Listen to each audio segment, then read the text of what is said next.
ஆண்டவர் சொல்லியிருக்கிறாரு. ஆண்டவர் இந்த பூமியில ஊழியம் செய்வோம். ஆண்டவர் சொன்னாரு, ஒருவன் உன்னை இச்சையோடு பார்த்த நீ அவனோட விபச்சாரம் செய்தாயிட்டுன்னு அந்த வசனம் சொல்லுது. ஆனா இப்ப அந்த வசனத்தை யாருமே உணர்றது கிடையாது. மற்றவங்களை இடரல் உண்டாக்குற மாதிரி அந்த மாதிரிப்பட்ட துணிமணிகளை உடுத்துட்டு ரோட்ல தெரியுறாங்க. அந்த மாதிரி முன்னாடி எல்லாம் அந்த துணி உடுத்து வீட்டுல இருப்பாங்க. இப்ப பாத்துட்டீங்கன்னா அதே ட்ரெஸ்ஸை போட்டுட்டு டிஷர்ட்டு லெகின்ஸை போட்டுட்டு ரோட்ல சுத்துறாங்க பொம்பளைங்க. அதே மாதிரி ஆம்பளைங்களும் அதே மாதிரி தான். ஒரு கர்த்தருக்கு பயப்படுறதே கிடையாது. இப்போ எல்லாரும் சொல்றது ஆண்டவர் எங்களை உள்ளத்தை தான் பார்க்கிறாரு, எங்களை வெளியரங்கத்தில் ஆண்டவர் பார்க்கறது கிடையாது. யாரு சொன்னது? ஆண்டவர் வெளியரங்கத்தையும் பார்க்கிறாரு.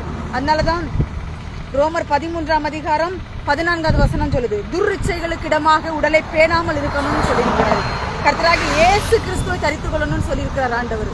அப்படி இருக்கும்போது இன்னைக்கு யார் ஆண்டவரை தரித்து கொண்டிருக்கிறார்? எல்லாருமே தன்னுடைய சரீரத்தை இச்சைகளுக்கு ஒப்பு கொடுக்கறது மாதிரிக்கு ஆடை அலங்காரம், ஐப்ரோ எடுக்கிறது, லிப்ஸ்டிக் போடுறது. எந்த பைபிள்ல சொல்லி